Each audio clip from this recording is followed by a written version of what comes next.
അല്ല തുടങ്ങി. ഓക്കെ, എല്ലാവർക്കും നമസ്കാരം. എൻ്റെ കൂടെ നമ്മുടെ സുഹൃത്തുണ്ട്. പേരൊന്ന് പറയും. എൻ്റെ പേര് ജെയിംസ് എന്നാണ് സാറിൻ്റെ പേര്.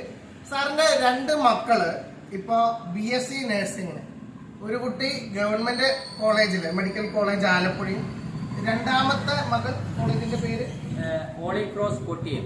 കൊട്ടിയത്തുള്ള ഹോളി ക്രോസ് എന്ന് പറയുന്ന കോളേജിലാണ് പഠിച്ചുകൊണ്ടിരിക്കുന്നത്.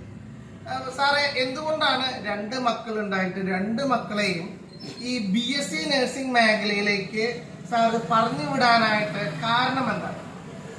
ഒന്ന്, പേഴ്സണലി വിചാരിച്ചാൽ എനിക്ക് നമ്മുടെ ഒരു തൊഴിൽ സാധ്യത ഇപ്പോൾ കൂടുതലായിട്ട് നിലനിൽക്കുന്ന ഒരു മേഖലയാണ് നഴ്സിംഗ് മേഖല. രണ്ടാമത് ഒരു ആതുര സേവനം എന്ന് വെച്ചാൽ പുണ്യപ്രവൃത്തിയാണ്. അതാണ് രണ്ടാമത്തെ. ആ കാരണമാണ് നമ്മൾ അങ്ങനെ വിടാൻ കാരണം. BSc നഴ്സിംഗ് നമ്മൾ പഠിച്ചു. സാധാരണയായിട്ട് നമ്മൾ കാണുന്നുണ്ട് പലരും ഇതുപോലെ വിദേശ രാജ്യങ്ങളിലേക്ക് BSc നഴ്സിംഗിന്റെ ഒരു പിൻബലത്തിൽ 1.5 ലക്ഷം രൂപ അയർലാൻഡില്, UK-ല് അങ്ങനെയൊക്കെയും പറഞ്ഞിട്ട് നമ്മൾ ഈ സോഷ്യൽ മീഡിയ, ദൃശ്യ ശ്രാവ്യ മാധ്യമങ്ങളുണ്ട്.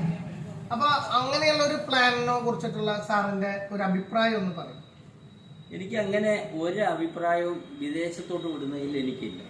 എനിക്ക് സ്വദേശത്ത് എന്തെങ്കിലും നല്ലൊരു ട്യൂട്ടറായിട്ടോ അല്ലെങ്കിൽ ലെക്ചറായിട്ടോ എന്തെങ്കിലും വിടാനോ അല്ലെങ്കിൽ ഗവൺമെൻറ് മേഖലയിൽ ഹോസ്പിറ്റലിൽ കയറാനോ ആണ് നമുക്ക് താല്പര്യം. അല്ലാതെ വിദേശത്ത് മറ്റുള്ളവരെ ഈ കുട്ടികളെ എന്തെങ്കിലും ഈ മേഖല കുട്ടികൾക്കോ അല്ലെങ്കിൽ മാതാപിതാക്കൾക്കോ എന്തുവെന്ന് അറിയാതെ പോലും ഈ മേഖലയെ തള്ളിക്കയറ്റാറുണ്ട്.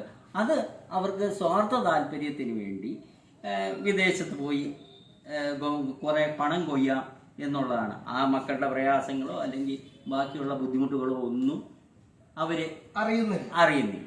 പക്ഷെ എന്നെ സംബന്ധിച്ച് ഒന്ന് കേരളത്തിൽ സർവീസ് ചെയ്ത് അവർക്ക് ആരെയെങ്കിലുമൊക്കെ ആതുര സേവനം ചെയ്യാൻ ഒക്കുമെങ്കിൽ അതാണ്.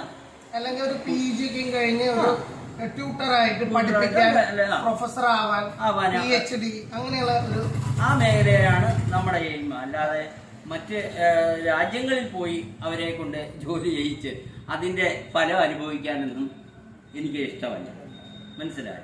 നമ്മൾ ഇവിടെ തന്നെ നാട്ടിൽ തന്നെ നിന്ന് എന്തെങ്കിലും ഇതിന്റെ തൊഴിൽ മേഖലയിൽ ഇതിന്റെ ടോപ്പായിട്ട് എന്തെല്ലാം കാര്യമുണ്ട്. ഈ ഡ്രസ്സിങ്ങോ അല്ലെ ഇഞ്ചക്ഷൻ വെപ്പ് മാത്രമല്ലല്ലോ നേഴ്സിംഗ് ഫീൽഡ് എന്ന് പറയുന്നത്. ഒത്തിരി മേഖലയുണ്ട്. ആ മേഖലയിലോട്ട് വിട്ട് അവർക്ക് നല്ലൊരു ഭാവി വാഗ്ദാനം ചെയ്യുക എന്നുള്ള ഈ അപ്പന്റെ ഒരു കടമ. അപ്പൻ എന്നുള്ള നിലയിലുള്ള നമ്മുടെ സാറിന്റെ, ജെയിംസ് സാറിന്റെ ഒരു അഭിപ്രായമാണ് നമ്മൾ ഇവിടെ കേട്ടത്. സാറിന്റെ താല്പര്യം എന്ന് പറയുന്നത് മക്കളെ സ്വന്തം നാട്ടിലെ വീട്ടിലെല്ലാം അവരുണ്ടാവണം. ജോലി കഴിഞ്ഞ് വൈകുന്നേരം ആവുമ്പോൾ കുട്ടികളും അവരെല്ലാം കൂടി ഇരുന്ന് സന്തോഷകരമായിട്ട് ഒരു നല്ലൊരു കുടുംബജീവിതം ഉണ്ടാവണം എന്നതാണ് ജെയിംസ് സാറിന്റെ സ്വപ്നം. ഈ കാലഘട്ടങ്ങളിൽ ഇല്ലാതെ പോകുന്ന ഒരു ഏറ്റവും സുപ്രധാനമായിട്ടുള്ള ഒന്നാണ് നല്ലൊരു കുടുംബജീവിതം ഉണ്ടാവുക. അതേപോലെ നല്ല കുടുംബജീവിതത്തിലൂടെ അവർക്ക് ഒരു സമൂഹം, അതായത് നമ്മുടെ നാട്ടിൽ തന്നെ ഒരു നല്ലൊരു സമൂഹം, ഭാവി തലമുറയെ വാർത്തെടുക്കാനായിട്ടുള്ള ഒരു ആഗ്രഹമാണ് സാറിന്റെ, ജെയിംസ് സാറിന്. വളരെ നന്ദി സാറിന്റെ അഭിപ്രായത്തിന്. നമസ്കാരം. Thank you.